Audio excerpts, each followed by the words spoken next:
Hello mga kasubs and welcome to the Stars Calls TV. You have me, Mark. And for this beautiful Sunday morning, last week of November, pero last week of, ako kasi I consider yung Sunday last day of the week kasi Monday would be the first working day. Kaya yung to cap the week, yan, isa sa mga, meron pa tayong mga ilang songs pa siguro, mga about six more songs to react to. Ilan natapos ko? Usually I upload mga 12 songs a week. So I was finished uploading 4. Tapos may done na ako mag-react sa dalawa. I haven't uploaded it. I'm still completing 2 more. Paapat-apat kasi yung upload ko. 4 by 4 by 4. So 12. So yep, we're halfway. Oh, we're halfway there. Oh. Anyway, we have a recommendation galing kay from LD Tolosa and Darwin Rosa. Ang recommendation nila, siyempre, ang pambansang family band. Tama ba? Tama ba yung ano ko? Franz Rhythm. And yung cover nila is from the band U2. Ito favorite song ko rin to. Cool, cool na cool yung song na to. Is it true na tama ba? Yung 'di ba si Cher yung kanta niya yung ano, Believe. Tapos parang yung sagot naman ni Bono yata etong With or Without You. Let me know in the comments kung tama ba yung intindi ko. Ayan.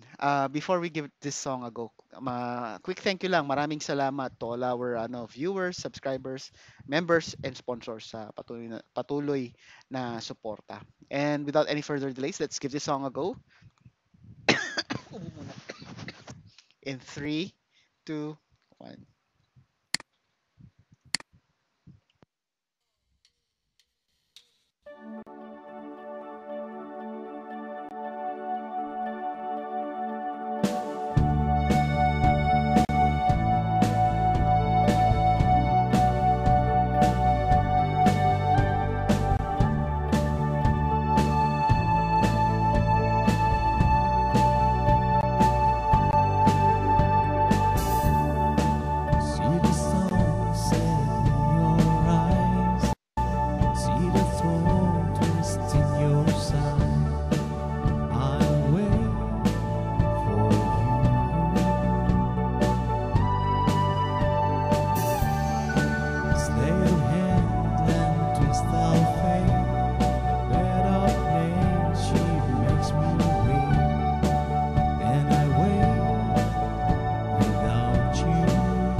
watching, guys. Yes, thank you so much.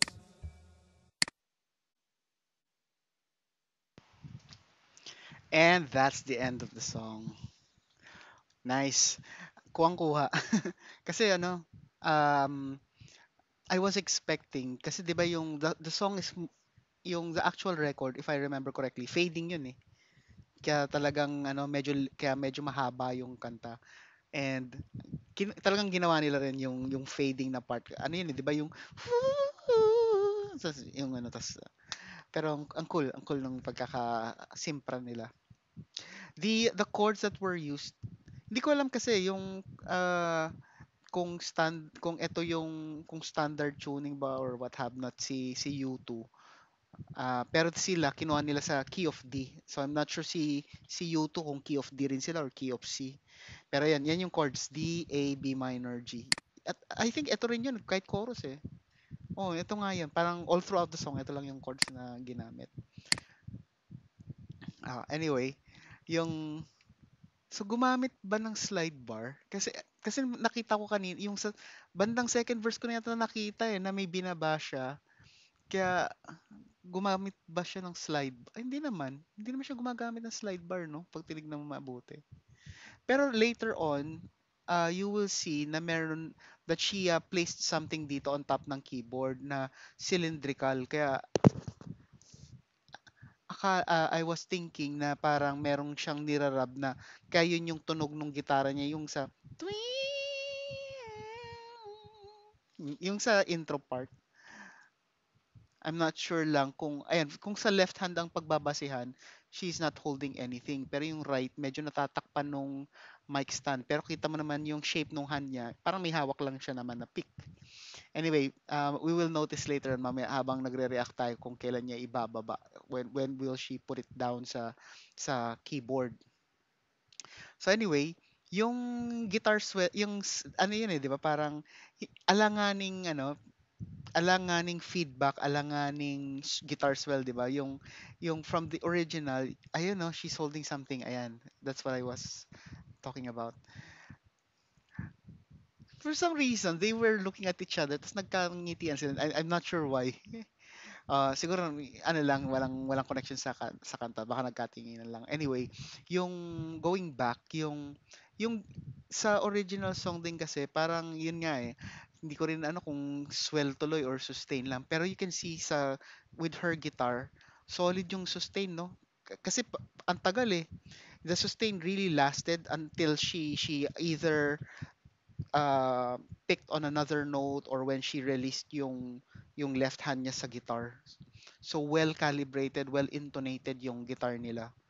So I wonder kung if she's also doing the technical stuff or if yung si daddy ba niya or meron sila talagang ano yung parang guitar tech. Ayun, so yun yung binaba na ano parang slide bar kasi cylindrical eh. Ayan, yung sobrang cleanliness, the cleanliness of the sustain of the guitar can be mistaken for the sound of a keyboard. Kasi yung keyboard talagang yan, may sustain talaga yan, di ba? It really has sustain. That's how clean the guitar sound was. Pero you can see that when she's picking, that the clean sound is coming from the guitar. Kaya, ang galing lang. Tapos, in terms of the bass, the bass here is very simple, 'di ba? It doesn't have those tung tung tung tung tung those crawling notes. It's just dung tung tung tung tung tung tung tung tung tung tung tung tung tung tung tung tung tung. So kailangan lang talaga, it only needs a very solid picking and that nice fat sound. And France was able to achieve that tone. Kaya talagang napaka-solid ng tunog and I would say ang ganda ng bagsakan. Uh, in English, bagsak kasi is to fall eh. Pero when you use it as bagsakan, I guess it would mean that the arrangement really, it's really right at the right place. It's really spot on, if I may. So yan, solid na cover. And this is also my first time to see France take the lead vocal role. He does backup vocals. I didn't know na kumakanta rin pala siya. Pero it's not a surprise kasi musikero siya eh. So it's just a nice thing to see na he does lead singing din pala. So the only person sa band na lang na hindi ko pa nakikita kumanta is yung drummer. I won't be surprised then kung find out in the future or to see her in the future na to sing a particular song. Ayun, sige. I'll cap it there. That's my reaction. Let me know what you think. Leave it in the comments. If you haven't done it yet, these are the stuff you can do to show loving to our channel. Please do as many as you can. Don't forget to tell your family and friends about the Sarsicles TV. Sharing is caring, and most importantly, stay safe, everyone. I'll see you on the next video.